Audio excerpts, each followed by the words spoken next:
Hello friends, स्वागत है आपके अपने यूट्यूब चैनल गायत्री ऑफिशियल में। आपका एसएससी कांस्टेबल, जीडी हो चाहे यूनिफॉर्म सर्विसेज की कोई भी भर्ती हो, मेडिकल का भर्ती प्रक्रिया का एक अहम हिस्सा है। मेडिकल में आप बाहर हो गए, आपकी सारी मेहनत बेकार। कुछ ऐसे पॉइंट्स हैं देखिए जिनका ट्रीटमेंट नहीं है, यानी कि उसके साथ हम भर्ती नहीं हो सकते। ऐसा ही एक पॉइंट आपको यहाँ वीडियो में दिखाते हैं। किसी भी कैंडिडेट की भावनाओं को आहत करने का कोई मकसद नहीं है इस वीडियो में, लेकिन देखिए जो है सच्चाई वो आपको स्वीकार करनी होगी। अभी सीआरपीएफ हेड कांस्टेबल मिनिस्ट्रियल और ईएसआई स्टेनो का रिजल्ट डिक्लेयर हुआ। सीआरपीएफ एचसीएम, जिसके लिए कुछ कैंडिडेट्स 2020 से ही फाइट कर रहे थे, और वो फाइट करने का ही नतीजा था कि सीआरपीएफ को ना केवल वैकेंसीज क्लियर करनी पड़ी, एज में भी छूट देनी पड़ी, उसके साथ ही एएसआई स्टेनो भी है इसमें। तो इस भर्ती में रिजल्ट अपडेट हो गया है। अब इसमें क्या होगा, अब इसमें टाइपिंग टेस्ट और स्टेनो में स्टेनो टेस्ट, टाइपिंग टेस्ट। अब बहुत सारे कैंडिडेट्स ऐसे हैं जिनका टाइपिंग नहीं है, वो अब टाइपिंग शुरू करेंगे। कुछ ऐसे कैंडिडेट्स हैं जो ऑलरेडी टाइपिंग कर रहे हैं, 45 की स्पीड आ रही है, बहुत अच्छी बात है। 3 महीने का देखिए टाइपिंग टाइम हमें चाहिए। यदि कोई अच्छे से प्रैक्टिस करे तो 3 महीने में वो टाइप कर सकते हैं। लेकिन यहाँ हम टाइपिंग की बात नहीं कर रहे, यहाँ हम बात कर रहे हैं मेडिकल की। एक कैंडिडेट जो क्वालिफाई हो गए हैं वो ये कहते हैं कि मेरा बहुत अच्छा स्कोर है, मैं इस पॉइंट के साथ क्या फिट हो सकता हूं। राइट हैंड है, और राइट हैंड में टर्मिनल फ्लैंक जो है उनका अंगूठे का वो बिल्कुल कटा हुआ है, यानी कि उनका नेल जो है वो पूरी तरीके से गायब। अब वो खेत में काम करते हुए या कहीं भी कंस्ट्रक्शन साइट पर वर्क करते हुए या खेत में चारा काटने वाली जो मशीन होती है उसमें, या बचपन में कोई चोट की वजह से उनका ये नाखून जो है वो चला गया, बोन भी कटा हुआ है। दूसरी तरफ से आपको दिखा देते हैं, ये है। तो अब देखिए ऐसी स्थिति में देखिए दोस्तों, ये जो है ये अनफिट। ऐसा किसी का भी है कि मेडिकल पॉइंट्स को हम 3 भागों में बांट सकते हैं। पहले पॉइंट वो है जो आप ट्रीटमेंट लेकर आप फिट हो सकते। ट्रीटमेंट लेकर कौन से, कि सपोज कीजिए कि आपका विजन जो है वो 6/18 है, इसको आप 6/6 कर सकते हैं, जो नियमानुसार तो नहीं है एक्सेप्टेबल, लेकिन वो भी चल जाता है। दूसरी आंख, एक आंख आपकी 6/6 है। इवन कलर ब्लाइंडनेस जो है उसको भी प्रैक्टिस करके इम्प्रूव कर सकते हैं। आपका डीएनएस है 30 दिन पुराना, आपका सर्जरी जो है वो फिट हो जाएगा। आपका कैरिंग एंगल है, आप उसको ठीक कर सकते हैं, एक्सरसाइज करके आपका बिल्कुल नॉर्मल हो जाएगा।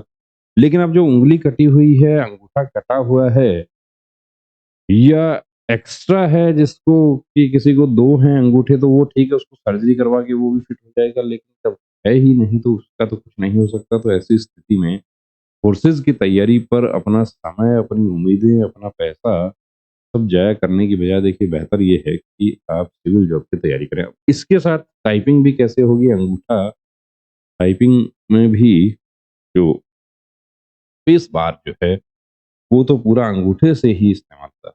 टाइपिंग भी एक कर लेंगे, मानते हैं कि टाइपिंग बहुत सारे कैंडिडेट ऐसे हैं जो दिव्यांग कैटेगरी में होते हुए भी वो टाइपिंग करते हैं, बहुत अच्छी टाइपिंग करते हैं।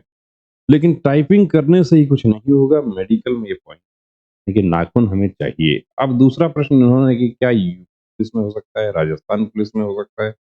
तो पुलिस में भी देखिए, जो पुलिस की भी जो गाइडलाइन है वो ये कहती है कि नेल जो है वो पूरी तरीके से आपका होना चाहिए, हथियार पकड़ना। अब ये अंगूठा जो है इसके बिना किस तरीके से प्रॉपर मूवमेंट होगा, राइफल कैसे कोक होगा, ये सब चीजें।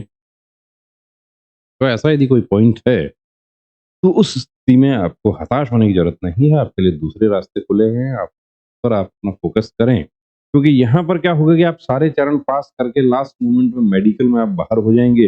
वो स्थिति आपके लिए बड़ी परेशानी वाली।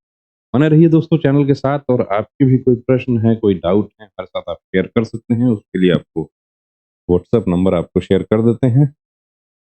लेकिन व्हाट्सएप देखिए, मैं फिर रिपीट करके आपको बताता हूँ कि व्हाट्सएप तो व्हाट्सएप ही होगा। आप कॉल करेंगे, कॉल अटेंड नहीं हो पाएगा। उसके बाद हमारे बहुत सारे साथियों को आता है कि कॉलिंग नंबर दिया है, कि नंबर दिया है तो कॉल क्यों अटेंड नहीं कर रहे। आप व्हाट्सएप कीजिए, हम दूसरे लोगों की तरह नहीं हैं जो व्हाट्सएप पर भी रिप्लाई ना करें। व्हाट्सएप पर आप मैसेज करेंगे, आपको रिप्लाई ज़रूर मिलेगा। हाँ, ये ज़रूर हो सकता है कि थोड़ा समय लग जाए, लेकिन 24 घंटे में आपको रिप्लाई ना मिले तो रीसेंड कर देना आपका मैसेज, ज़रूर रिप्लाई मिलेगा। बने रहें चैनल के साथ, शुभकामनाएँ, जय हिंद। नमस्ते डॉक्टर साहब, मुझे अपने बेटे का आर्मी भर्ती के लिए मेडिकल चेकअप करवाना है। नमस्ते श्रीमान जी। आर्मी, एयरफोर्स, नेवी या कोई भी फोर्स का मेडिकल चेकअप गाइडलाइन के अनुसार होता है, जिसमें सभी मेडिकल पॉइंट्स की जानकारी दी होती है। सिविलियन डॉक्टर को उन सब की जानकारी नहीं होती है। आप कंप्लीट मेडिकल चेकअप के लिए Gayatri pre medical centre Sikar Rajasthan से संपर्क करें तो बेहतर होगा। क्या वहाँ फीमेल कैंडिडेट का भी चेकअप होता है? जी बिल्कुल, वहाँ eye specialist, ANT specialist, general physician, physiotherapist, gynaecologist और जनरल सर्जन सभी आपको एक जगह मिल जाते हैं। और इन सभी के साथ अमित सर को 20 साल से डिफेंस लाइन का एक्सपीरियंस भी है, जिसका फायदा लेकर हजारों candidates army, navy, air force, BSF, CRPF, CISF, SSB, state police की वर्दी पहनकर देश सेवा में जुड़े हुए हैं। थैंक यू डॉक्टर साहब, अब तो मैं वही जाती हूँ और अपनी बेटी का भी SSC GD का चेकअप वहीं से ही कराती हूँ। बहुत बहुत शुक्रिया आपका इस जानकारी के लिए। एक बात और, वहाँ आपको बहुत रीजनेबल फीस में ये सुविधा मिल जाएगी। आप 9982877443 पर कॉल करके अपॉइंटमेंट ले सकते हैं। जब भी जाते हो अपॉइंटमेंट लेकर जाना। जय हिंद।